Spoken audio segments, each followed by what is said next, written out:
Taylor stepped off the ramp of the human transport ship and into a blazing sunset sky streaked with red and gold. The planet Mirandora felt strange from the moment Taylor's boots touched the ground. Thin, dry air and a faint acrid tang that hovered between spice and ozone. A wind swept across the landing pad, carrying dust motes and swirling them around in miniature vortexes. Though Taylor had visited many worlds as an ecological researcher, none had been so immediately alive with tension. A row of armed alien guards stood with rigid posture, their armor reflecting the red light in dull glints. At their head was Captain Roan, leader of the human expedition, his brow deeply furrowed. Nearby, a small group of Mirandorans waited, their city spread out behind them like a labyrinth of terraced walkways, spires made of a translucent crystalline material, and arcing vines that grew out of living walls. The place was both artificial and organic, steeped in a culture determined to blend technology with nature. The head of the alien reception was a stern-faced elder named Sashan, clad in a formal robe embroidered with swirling symbols. Standing beside Sashan was Larray, shorter than most Mirandorans, with pale turquoise skin, large coal-black eyes, and hair that shimmered faintly in the fading sunlight. She looked both curious and wary as she studied Taylor. For a moment, they simply stared at each other, the human in a dust-stained expedition suit and the young alien woman in her flowing attire. Then Larray stepped forward and offered a polite bow, a gesture that Taylor tried to mirror. Sashan's lips pressed together into a thin line, as if annoyed by the entire ceremony. Nonetheless, he nodded curtly. Captain Roan began the introductions. "This is Dr. Taylor Reed," he said, gesturing at Taylor, "ecological specialist and representative of our Earth Science Corps." He turned to the Mirandorans. "We thank you for permitting this study of your planet's ecosystems." Sashan inclined his head stiffly. "Welcome, Dr. Reed, you may explore, but heed our safety protocols. Mirandora is no hospitable garden. We hold no responsibility for the foolish." His voice was measured but laced with caution. Taylor tried not to bristle at the underlying warning. "I appreciate your hospitality. I promise to treat your world with respect." Lara's eyes flickered, an almost hidden warmth in her expression. She introduced herself, voice soft but clear. "I am Lara, apprentice to Ambassador Ralmexio. I can answer questions about our city and our customs." There was a melodic quality to her speech, as though each word was carefully chosen. She glanced skyward, as if scanning for something. In the distance, a roar echoed, a deep, resonant call that seemed to shake the air itself. Immediately, the Mirandoran guards stiffened. Captain Roan's hand went to his sidearm. Taylor, heart pounding, felt the echo reverberate like thunder across the desert plains beyond the city. "The Predator," Sashan said tersely, casting a glance at the red horizon. "It's been sighted too close again. We must be on guard tonight." Taylor's interest piqued. Predator? They'd read about Mirandora's dangerous wildlife, but had yet to see anything beyond scattered references in the official briefing. Sashan waved a hand dismissively. "We call it Thresha, the scourge of our lands. Winged, vicious, unstoppable. Even our defenses strain to keep it from terrorizing outlying areas. You'll do well to stay within the city's perimeter." Taylor nodded, but inside, curiosity simmered. This creature sounded like a living legend, the apex of Mirandora's food chain. And from the way the aliens reacted, it was also deeply feared. Larray cleared her throat. "There are quarters prepared for you. I can show you the way." Captain Roan gestured for Taylor to follow. "Go on, Dr. Reed. Get settled. We'll debrief once you have everything set up." Taylor turned, offering a polite smile to Larray. "Lead the way." They departed the landing pad, stepping onto broad boulevards woven around tall columns of glowing crystal. The buildings loomed on all sides, some with windows shaped like leaves, others with intricate inlays of metallic vines. Elevated walkways crisscrossed overhead, and the hum of invisible power sources vibrated underfoot. Yet despite the advanced look of the place, there was a persistent sense of tension. guards posted at intervals, eyes scanning the sky. Laurie remained composed, though every so often her gaze darted beyond the city's shielded perimeter. "Your arrival is timely," she said. "We've had more sightings of Thresha than usual. Some say the beast is growing bolder or that it hungers. Many of our people demand we eliminate it once and for all." The last words sent a pang through Taylor's heart. Ecological destruction was a story Earth had repeated for centuries. "Have you tried other methods? Like relocation, or studying its behavior patterns for a peaceful solution?" She hesitated. "Our technology is advanced, but when it comes to Thresha, we rely on a combination of advanced weaponry and repulsion fields. It's always been that way. I admit I'm not a warrior. Sashan and the council handle such decisions." They passed through a courtyard where luminescent flowers opened their petals at dusk, releasing glowing motes into the air. Taylor paused to admire them, momentarily entranced by the swirling lights. "They're beautiful," Taylor whispered. Larry, too, paused. "They are called hallow blooms. They thrive on the heat of the day and release stored energy at night. Our ancestors believed these lights guided the spirits of those who passed on." Taylor grinned. "A stunning adaptation. Are there many other life forms that store solar energy for a nighttime display?" She nodded, a hint of a smile breaking her composed face. "Yes, Mirandura's ecosystem is full of wonders. My people have spent centuries harnessing them. Yet, sometimes I wonder if our approach has overshadowed the planet's own rhythms." She trailed off, as if wary of saying too much. They continued on, weaving through quiet streets until they arrived at a modest guest compound. Inside, the architecture was simpler, though still laced with the same living vines for structural reinforcement. Lara showed Taylor a room whose window overlooked a distant desert. The blazing sky had dimmed to a dark crimson, and the desert's dunes rolled into shadows. A soft chime startled them. Lara took a small device from her belt, some kind of communicator, its spherical surface glowing. After a whispered exchange, she cleared her throat. "I must go, but I'll be back in the morning to guide you through the city. If you need anything, the caretaker here can assist." Taylor nodded. "Thank you." A moment of uncertainty passed between them, as if they each had more to say. Finally, Lara departed, leaving Taylor alone. Exhaustion pulled at Taylor's limbs, but the thought of Thresha refused to let the researcher's mind rest. Whatever this beast was, it clearly loomed large in Mirandaran culture. Perhaps it was more than just a mindless predator. Curiosity and empathy welled up together.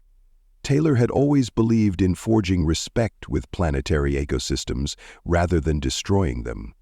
If Thresha was indeed a living legend, how tragic would it be for it to be wiped out? Night fell fully, and from the window Taylor saw lights along the city's perimeter flicker on.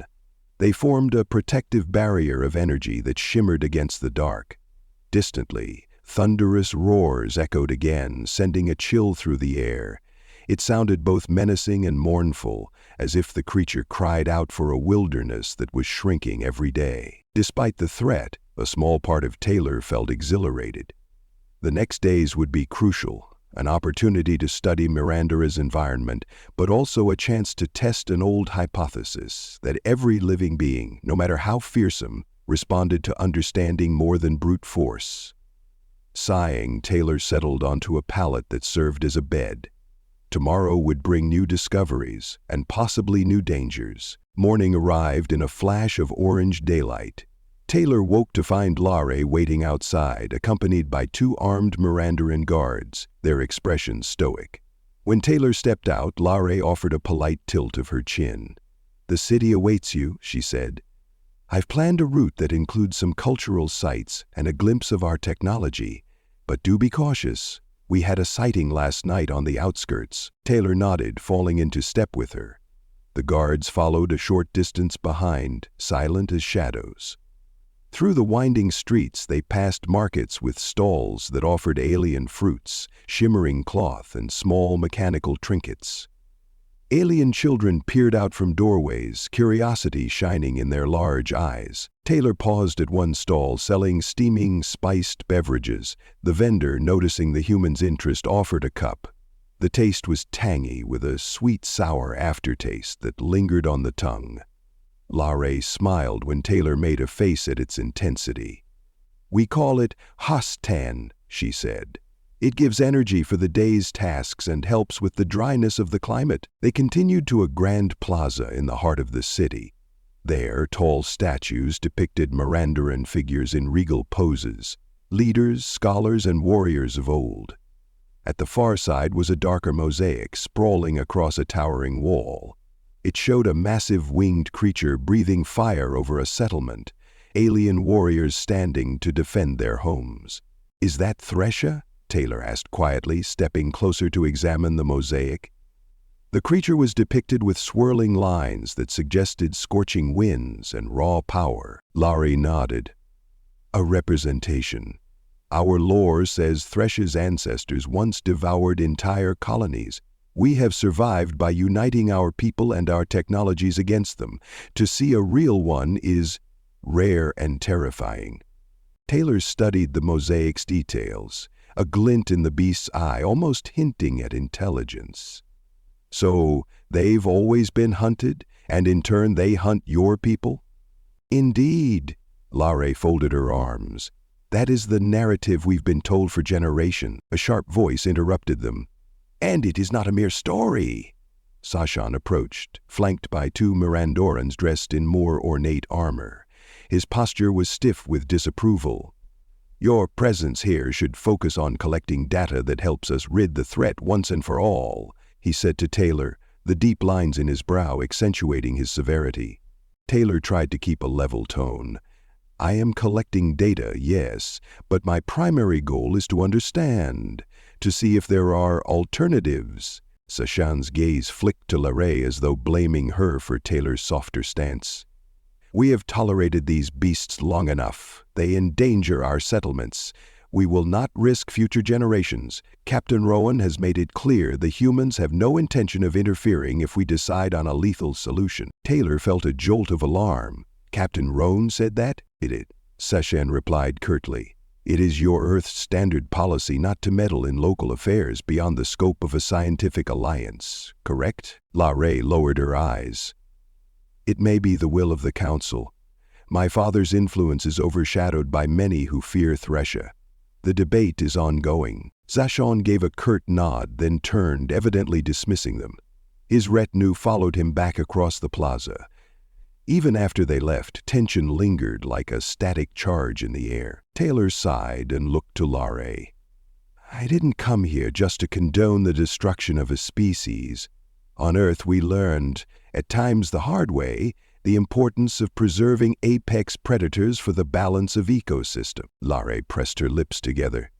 "I know, and I've begun to suspect we lost something valuable when we forced these creatures to the edges of our world." She hesitated, then added in a hushed tone, "Perhaps there is a middle path. But as you can see, fear runs deep." Taylor nodded, heart heavy yet determined. "I'll gather as much data as I can. Maybe if we can show that these predators aren't mindless killers, the Council will reconsider." A distant rumble echoed overhead. As they tilted their heads skyward, the brilliant red sun glinted off what looked like a massive shape flying far beyond the city's boundary. Even from that distance, the wingspan was impressive. Larray's breath caught in her throat. The guards standing a few paces away tensed, hands going to their weapons. Taylor's pulse quickened. "Let's hope we find answers before they bring out the cannons." They stared a moment longer, watching the creature soar in a slow, circling path above the city limits. Then, turning away, they resumed their exploration, each harboring the same unsettled question. How long before a confrontation erupted? And could they avert the disaster that seemed to loom on the horizon? The next day, Taylor managed to secure permission for a field excursion to the outskirts of the city. Captain Rowan, begrudgingly supportive, allowed it under the condition that Taylor carried defensive gear. Larray volunteered to guide, though Sashan warned her that stepping too far into unprotected territory was reckless. Her only reply was that the council wanted more data on local ecosystems, so gather data they would. They set out on a sleek hover tracker, a cross between a speeder bike and a small transport craft, outfitted with scanning equipment. 2 Mirandaran guards accompanied them, but they followed at a distance, letting Larry and Taylor lead. The arid lands outside the city crackled with electric energy that wasn't obvious within the protected walls. The soil was a mix of reddish sand and pale rock, littered with strange flora that drew themselves inward when approached, as if shy. Small, tri-legged creatures scampered at their approach, squeaking in alarm. Taylor hopped off the hover tracker and knelt to collect a sample of spindly vines near the base of a rock formation. The vine edges looked razor-sharp, but on closer inspection they had tiny barbs that retracted upon gentler contact. "Fascinating," Taylor murmured. "Defensive adaptation that responds to a non-threatening touch." Larry watched, wide-eyed. "I never knew they did that. We've always just cut them back near the city walls. They're considered pests because they encroach on walkways." Taylor smiled sympathetically. "Back on Earth, we found that so-called pests sometimes hold keys to bigger ecological puzzles. We just have to look at them differently." A low hiss echoed over the rocks. Before either of them could react, a reptilian shape slinked into view, a smaller predator about the size of a large dog, with mottled scales blending into the rust-colored terrain. It bared its needle-like fangs. The guards drew closer, weapons humming to life. Larry lifted a sonic device from her belt, her thumb resting on the trigger. "Stay back," she warned. To Taylor, she whispered, "This will emit a frequency that drives it away if it charges." Taylor raised a hand softly. "Let me try something first." Keeping voice steady, they began to hum, an odd practice learned from Earth's encounters with certain empathic animals. Slow, gentle notes. The reptilian beast froze, head cocking to the side in a gesture akin to confusion. After a tense moment, it retreated a few steps. The guards exchanged skeptical glances, but Larry stared in surprise. "How did you do that?" "I just tried to convey that we're not a threat," Taylor explained, as if it were the most natural thing in the world. "Maybe it recognized the frequency as non-aggressive, or maybe it's just startled." One of the guards stepped forward, brandishing a spear-like weapon, and the creature snarled again. Taylor quickly waved the guard off. "Wait, let it go." The guard looked uncertain but lowered the weapon. The beast hissed a final time, then turned and darted away over the rocks, vanishing as quickly as it had appeared. Larry let out a breath she didn't realize she'd been holding. "You calmed it. Using a hum?" Taylor shrugged. "It doesn't always work, but I've noticed animals sometimes respond to rhythms or tones. They pick up on intention if you're not being hostile. I've been studying that phenomenon for years." A hush fell among the group. The guards shook their heads in grudging amazement. Larry looked at Taylor with a new depth of respect in her gaze. "If only more of our people tried that approach." They spent the next hour surveying rock outcrops and collecting plant samples for study. Yet every so often, Larry's gaze would stray to the sky, searching for the silhouette of Thresha. The sense of being watched by something vast and unseen weighed on all of them. Late in the afternoon, they climbed a narrow pathway between jagged cliffs. The wind howled, carrying flecks of sand that stung their cheeks. Suddenly, a distant roar rolled across the landscape. This time, it was unmistakably closer. The guards tensed, scanning the cliffs above. Taylor and Larry both peered upward. High above, a massive shadow crested a ridge. Wide, membranous wings outstretched against the sky. Even from afar, the presence was awesome. A scaled form with a spined tail and a fierce, angular head. It let out another roar, so powerful that loose pebbles rattled underfoot.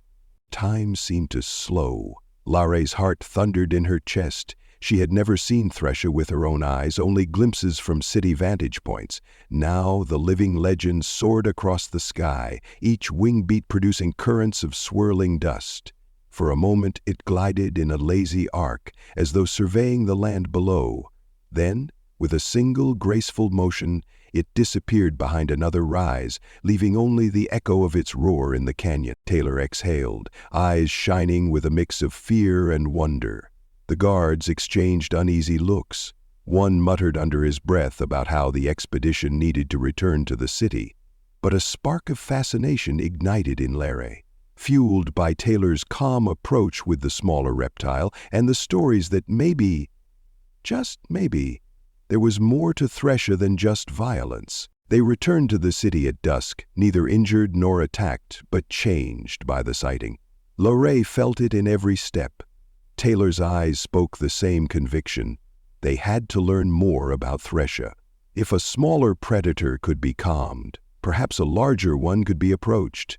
It was a crazy notion, and yet, the question refused to leave them. Tensions rose in the following days. City patrols reported an alarming number of sightings. Some believed the creature was drawn by the presence of off-worlders, or else it simply grew emboldened by diminishing territory. Whispers circulated that the council was convening to authorize lethal force using newly upgraded sonic cannons. Larray found herself caught between duty and doubt. Each time she voiced the possibility of a peaceful solution, Sachan silenced her with the same argument. We cannot gamble with our lives. Even Captain Roan, though he spoke politely about the value of research, made it clear that Earth would not interfere with local decisions. Late one night, Larray stood on a balcony overlooking the city's southwestern wall. She watched the swirling red sky reflect off the spires. Far in the distance, lightning flickered among the desert clouds. Was it a storm, or the flash of some weapon test? Her mind churned with questions. She recalled the day she watched Taylor calm the smaller predator.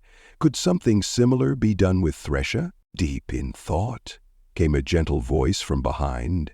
She spun around to see Taylor approaching, wearing the same dusty expedition attire. A layer of exhaustion tinted the human's features, but the eyes were bright as ever with curiosity. Yes, she admitted. I keep thinking about the mosaic in the plaza, the old tales, your approach with that small reptile. Our people are terrified.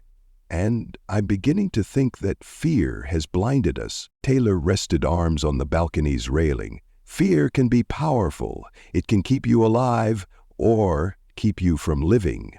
They both turned to look at the night sky, pinpricked by unfamiliar constellations. Distant roars echoed in the silence like faint thunder. You want to see if a bond is possible, Larry said, glancing at Taylor. But this is not a small reptile. Thresher is enormous, rumored to have intelligence and cunning. If it senses a threat, it might kill first. Taylor's face hardened with determination. I know the risk, but if we do nothing, it seems guaranteed that your people will kill it. I can't watch that happen without at least trying. A swirl of wind tugged at Laray's hair, and she closed her eyes. She remembered her father's stories, half-ignored fables about times long past when Mirandarans and the planet's megafauna coexisted. She'd always chalked them up to myth, overshadowed by centuries of conflict. I want to help you, she said quietly, but Sachan has posted guards all around the city. You won't be able to leave without clearance. Taylor's lips curved into a small, grateful smile. I suspected as much. That's why I hoped you had an idea. She was silent for a moment, heart pounding at the enormity of what she was considering. Finally, she spoke in a near whisper. There's an unguarded route that runs through the old foundation tunnels beneath the southwestern spire. They're disused, only known to a few archivists and structural engineers. We'd have to slip past the night watch. Taylor reached over, gently placing a hand on her arm. Thank you. This means putting yourself at risk. I know what it's like to have to stand up to authority. She swallowed hard. I'm not sure why I'm doing this. Maybe because a small part of me believes you could succeed, or maybe because I can't bear to see another act of senseless violence. She glanced at Taylor with a resolute glint in her dark eyes. Tomorrow night, we go. They set out under the cover of darkness. Larray wore a hooded cloak, Taylor in a lightweight, dark-colored jacket. Each carried minimal gear, water, a portable scanning device, and a small container with some local sedatives that might help if the creature proved hostile beyond reason. Lare's heart hammered as they made their way to the old Foundation tunnels, slipping past watchful eyes. Captain Roan and Sashon would both be furious if they discovered this defection, but by then it would be too late. They'd be out in the open desert, on their quest to find Thresh's lair. The tunnels were cramped, lit only by faint flickering emergency strips. Cobweb-like growths of luminous fungus clung to the walls, pulsing soft pink. Now and then a distant rumble of city machinery vibrated through the stone. Their footsteps echoed in the silence, a steady rhythm that paired with Lare's racing pulse. She led them to a sealed hatch. Her hands trembled as she keyed in an override code learned from her father's old notes. With a hiss, the hatch opened to reveal a slope leading out of the city's perimeter. The desert wind gusted in, carrying the scent of dust and faint ozone. Taylor looked at her, gratitude and concern in equal measure. "You sure?" She nodded. "No, but let's go before I lose my nerve." They emerged onto rocky ground, bathed in moonlight. Behind them, the city's glow shimmered like a distant beacon. Ahead stretched darkness, punctuated by towering rock formations. They climbed onto a small hover tracker they'd hidden earlier. With a gentle hum, it glided forward across the uneven terrain. For hours, they followed a path that meandered between canyons and craggy hills. Each outcrop seemed to loom like a guardian statue, silent and watchful. Occasionally, the wind carried howls of smaller predators. Shadows drifted in and out of the gloom. Lare kept glancing at Taylor. This human so determined to risk everything for a chance at understanding a beast her people had hated for centuries. Eventually, the narrow canyon walls opened into a broad valley. Massive bone-white spires of stone jutted from the ground, creating a maze-like graveyard of ancient geology. The scanning device beeped softly. Taylor studied it. "I'm picking up large life-form readings about half a kilometer to the north. Could be Thresha." A hush of anticipation settled over them. The hover tracker's engine whined in protest at the rough terrain, forcing them to dismount. They continued on foot, climbing over jagged rocks slick with night moisture. With each step, Lara's breath grew shallower, not just from exertion, but from the knowledge that they might soon stand face to face with the planet's most infamous predator. Then they spotted something, an enormous cave mouth in the side of a towering cliff. Strewn around the entrance were fragments of eggshell, large as a person's torso, and scattered bones bleached under the moonlight. Wind whistled through the rock formations, creating an eerie music. A scrape of claws echoed from deeper within the cave. Lare tensed. Taylor turned off the scanning device to reduce noise. Step by step, they crept to the edge of the entrance, hearts pounding in unison. In the dim glow of a portable light, they saw piles of shed scales, glistening black moo in color. The floor was scarred with giant talon marks. The air smelled of musk and old blood. And then came a low, rumbling growl, an ominous thunder reverberating off the walls. Lare's blood ran cold. This was no idle rumor. Thresha was very real and very close. Taylor raised a hand, signaling for Lare to remain calm. Slowly, inch by inch, Taylor edged forward. A wave of fear warred with a surge of resolve inside Lare. If they turned back now, everything would have been for nothing. She swallowed hard and joined Taylor, stepping deeper into the darkness. An enormous shape loomed. A serpentine neck, powerful shoulders, folded wings that spanned the cave floor. Golden eyes caught the faint light, reflecting it back like twin embers. Thresha, in all her living menace, tensed at the intrusion. A faint hiss escaped her jaws, revealing rows of needle-like fangs. Lare's heart hammered so violently she thought she might faint. The beast was massive, easily larger than any vehicle she'd seen. But amid the terror, she noticed the ragged edges of Thresha's scales and scars that lined her flank. This creature had fought battles beyond count. She was panting as though from pain or exertion. Something raw and wounded underscored the violence in her gaze. Taylor lifted a trembling hand, no weapons drawn, just an open palm. In a slow, soft hum, they produced the same tone used on the smaller predator. Lara's mind screamed that this was insanity. No amount of humming would keep Thresha from tearing them apart in an instant. Yet, she stood her ground, forcing herself not to bolt. Thresha's head lowered, a growl building in her chest. The swirling darkness around them pulsed with tension. Taylor continued to hum, the notes building in gentle intensity. The beast's fierce eyes narrowed, a swirl of conflicting intentions playing behind them. Lara sensed it too, something deeper, a flicker of recognition or confusion. This was not the reaction of a mindless killer. A telepathic prickle skated across Lara's consciousness, making her gasp. Was it her imagination, or did she feel a wave of emotion pass through the air? Loss, pain, fear. The presence was overwhelming, pinning her in place like a weight on her chest.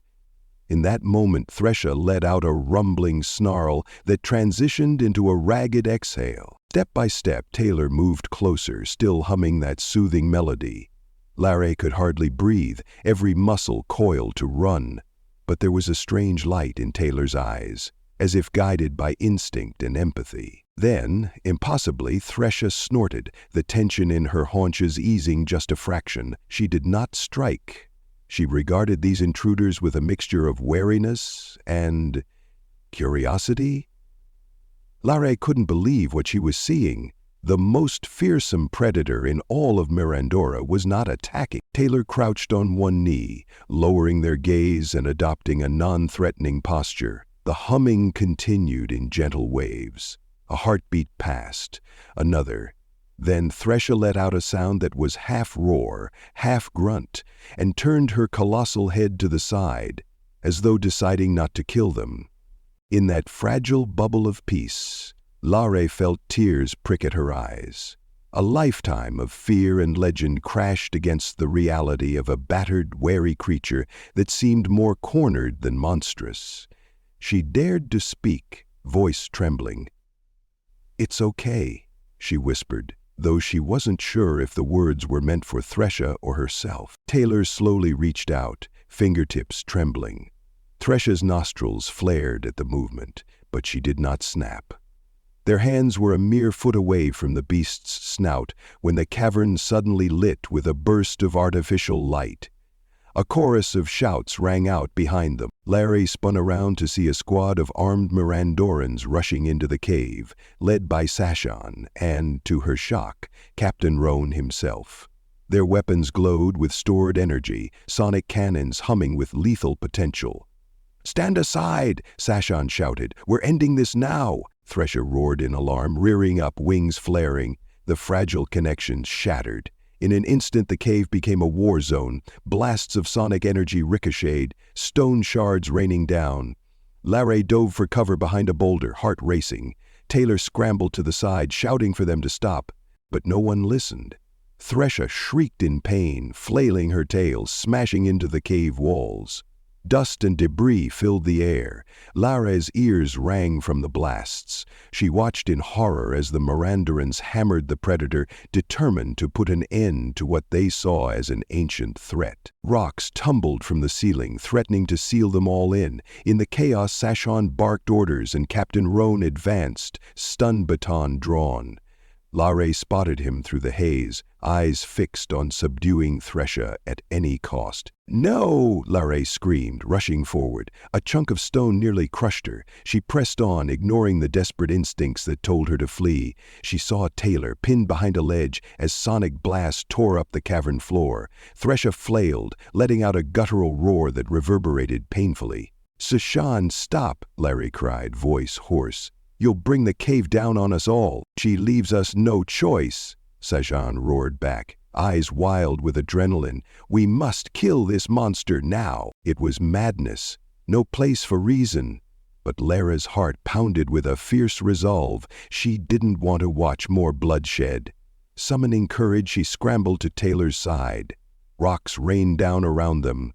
Thresha's roars filled every corner. Each sonic blast only enraged her further. Taylor's eyes were desperate. We have to de-escalate. She's terrified. This is going to end in disaster. Larray felt a jolt of clarity. She stood tall, ignoring the hail of debris, and lifted her voice in a strong, resonant call. "Cease fire!" The words echoed through the cavern. For a moment the sonic cannons paused, confusion rippling through the squad. Sachon whirled to glare at her. "We can't kill her," Larry yelled. "She's not just a beast, she's intelligent. She can learn that we aren't a threat." She motioned to Taylor. "We almost made contact. Look around you. All this fighting is going to destroy us as much as her." A volley of dislodged boulders crashed down, blocking the exit. Dust choked the air. In the flickering chaos, Thresha lunged, shrieking, half-blinded by panic and pain. One guard was knocked across the cavern, weapon clattering uselessly. Another sonic blast tore through Thresha's wing membrane, causing her to bellow in agony. "No," Taylor called out. "Stop shooting. Let me approach again." But the barrage continued, each side fueling the other's terror. Then Captain Roan, cursing under his breath, lowered his weapon briefly. "Sachon, we're about to be buried alive if this continues." Sachon hesitated. Even in his anger, he couldn't deny the crumbling cave around them. Thresha's roars and thrashing shook the very foundations. Gritting his teeth, Sachon barked, "Stand down, all of you!" The soldiers, though confused, obeyed. The cavern fell into near silence, save for falling debris and Thresha's ragged breathing. Taylor crept forward, arms raised in a sign of no harm. Thresha, bleeding and disoriented, snapped her jaws, but the immediate threat had eased. The echoes of the sonic barrage lingered, but the blasts had stopped. With delicate slowness, Taylor began to hum that same melody. Voice shaky yet determined, Larry joined, adding a soft pitch that harmonized. Thresha's wild eyes flicked between them and the squad. Dust and pain clouded her senses, but she didn't strike. Inch by inch, her posture lowered from full attack to guarded suspicion. Sachon stared, sweat streaking his brow as if seeing something unimaginable. The council had always preached that Thresha was a mindless destroyer, but here she stood, battered and bleeding, yet not finishing them off when given the chance. The soldiers exchanged stunned looks. Slowly, carefully, Taylor placed a trembling palm against the thick scales on Thresha's flank. The beast flinched, a growl rumbling in her throat, but didn't lash out. Emotion welled up in Larry's chest, a mixture of awe and sorrow. This grand creature had been living on borrowed time, constantly hunted, and it showed in every scar. Cracks snaked across the ceiling. "We need to get out of here," Captain Roan muttered, glancing at the blocked exit. "Any more fighting and we'll be entombed." Thresha, half collapsing under her own weight, let out a weak roar. She tried to spread her wings, but the pain forced them to fold again. Larray looked around in desperation. "Is there another way out?" Taylor's gaze fell on a narrow tunnel in the far corner, half hidden behind collapsed rubble. It looked barely large enough for Thresha to squeeze through if they cleared some stones. "We have to move there, all of us. Work together." Time was critical. Sachon and the guards seemed paralyzed by indecision, but Lara's fierce glare reminded them they had no better option. They scrambled to shift debris, forming a hasty corridor. Thresha watched with panting wariness. When the path was open enough, Taylor gently guided her, maintaining the calming hum. Miraculously, she followed, limping yet still powerful. The group navigated the cramped tunnel, supporting Thresha where they could, though mostly just giving her space. At last, a sliver of moonlight broke through, revealing an exit on the other side of the cliff. They spilled out onto a ledge that overlooked a deep valley. Fresh air rushed in, and for a moment, no one spoke. Thresha collapsed onto her haunches, chest heaving. Blood trickled from deep gashes in her scales. Her golden eyes flickered with pain, but also a strange acceptance. Larry sank to her knees, exhausted and trembling. The guards stood, weapons lowered, expressions baffled. Sachon's face was pale, as though his every certainty had been ripped away. Captain Roan surveyed the group with a grim scowl, but he didn't order an attack. The sight of the battered predator was enough to quell his aggression for the moment.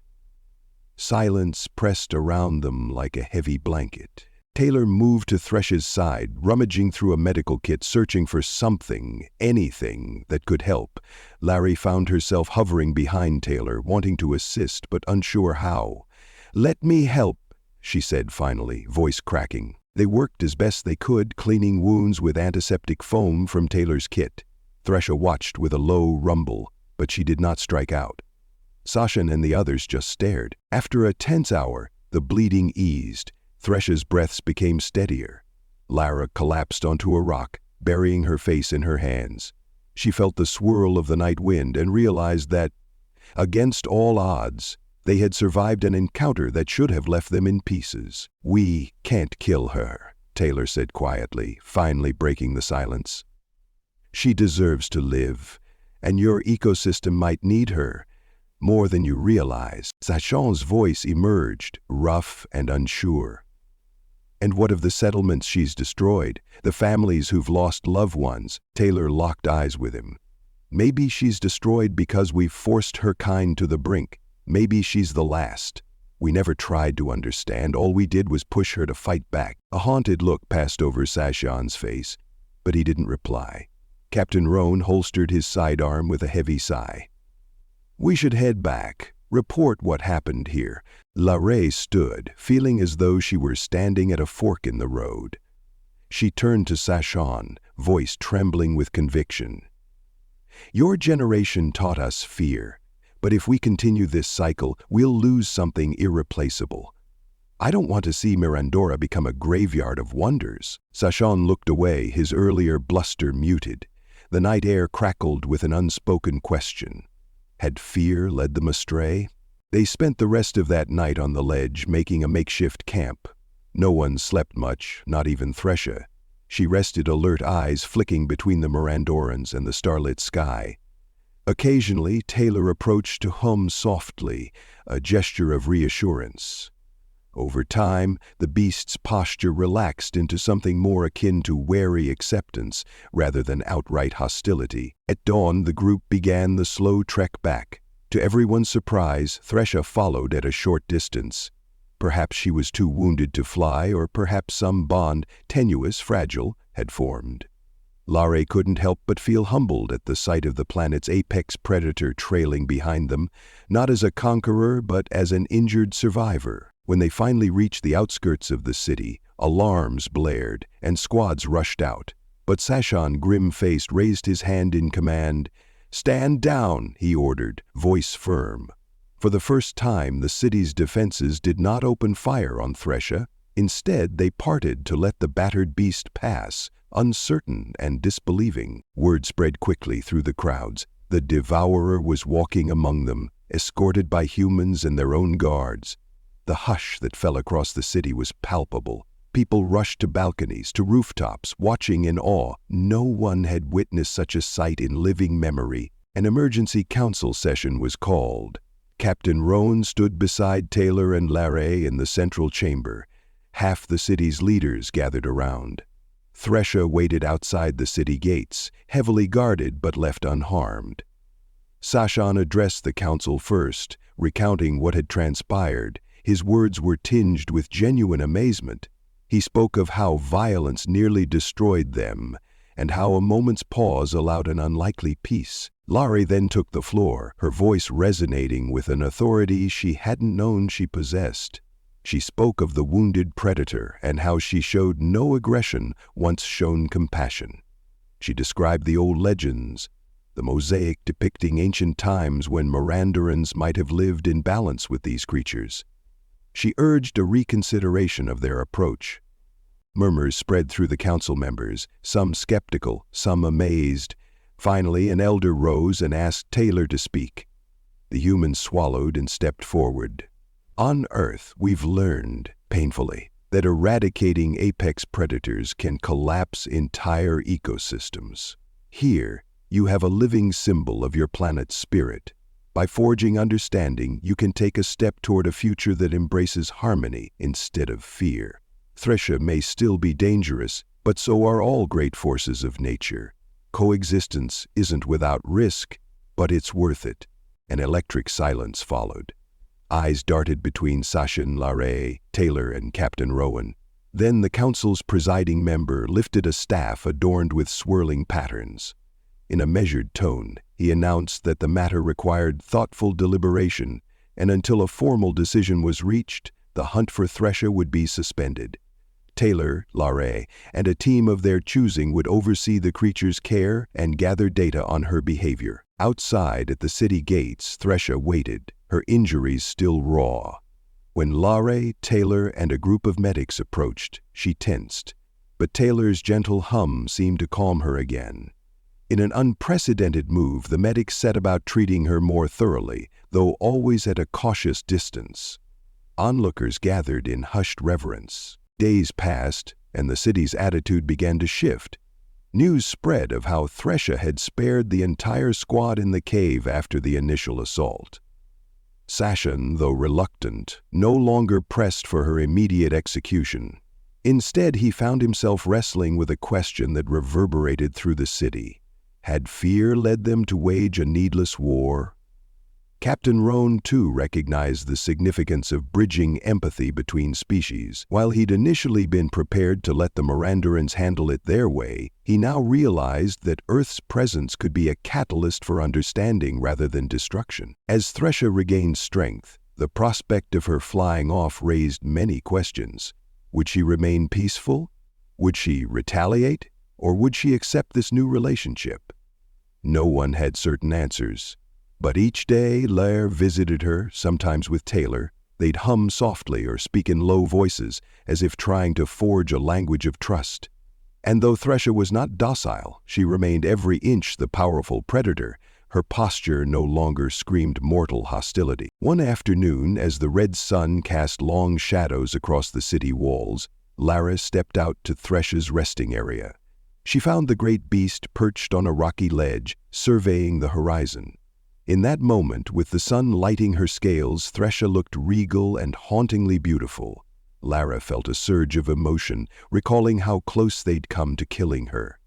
And how close we were to being destroyed by our own fear, she thought. Taylor approached, carrying a device that projected a scanning net to check Thresher's wing injuries.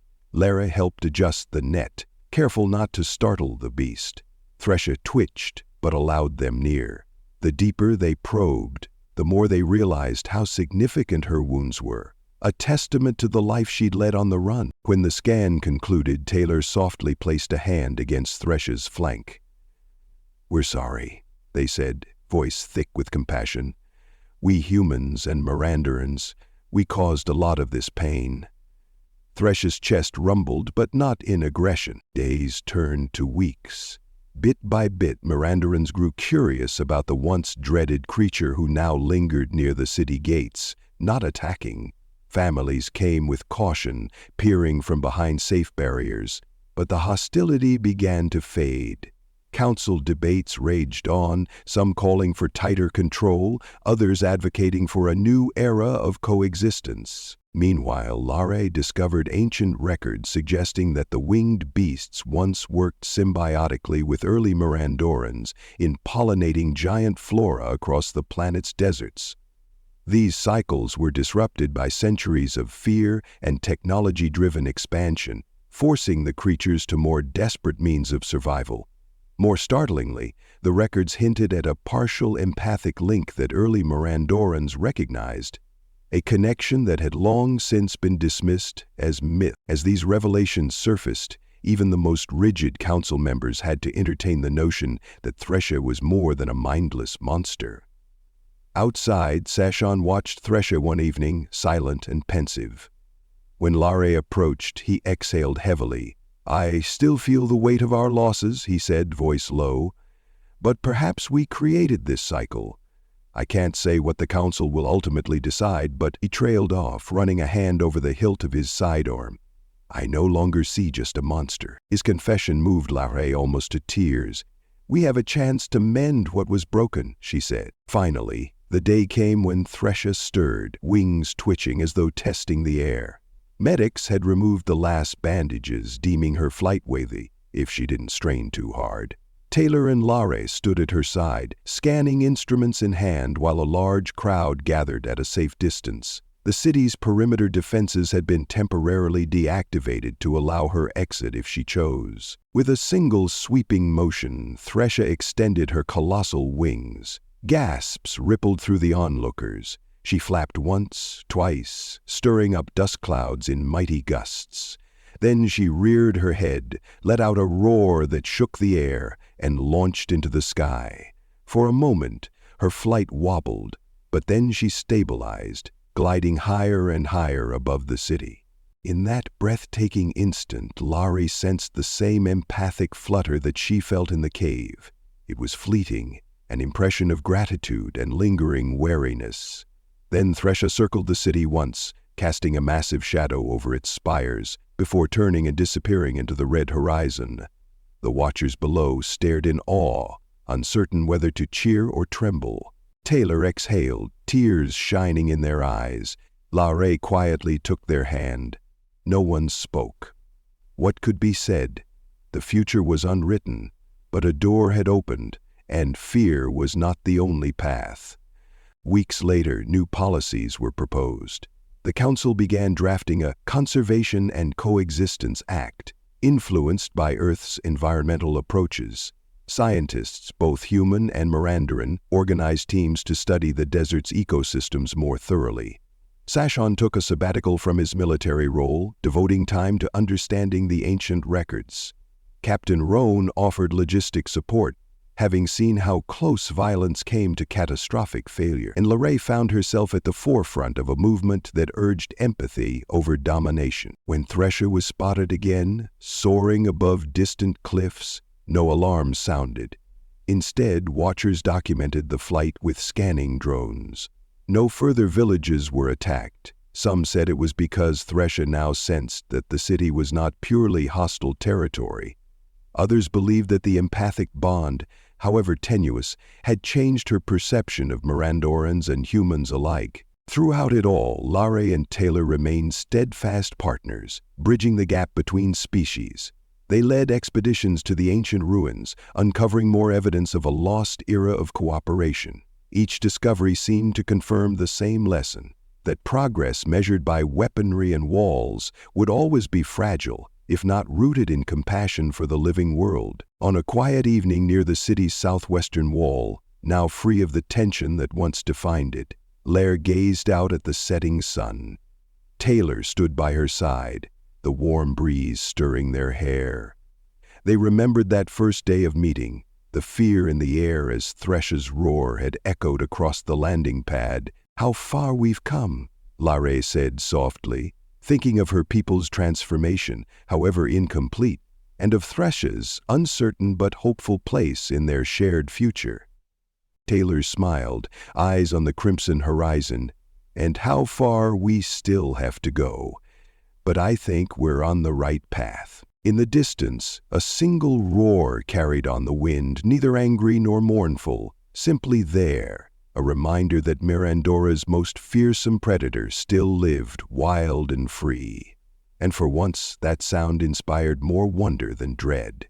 Lare's heart soared with it, embracing the possibility that when fear is met with empathy, even the fiercest boundaries can be softened and a new harmony can take root. They stood like that as the sun sank below the desert, turning the sky to embers, feeling a deep kinship with this rugged world and its magnificent, misunderstood guardian. In that profound silence, both human and alien found hope in the bond that had been forged, a testament to how worlds can change when we dare to meet the unknown with open hands instead of clenched fists.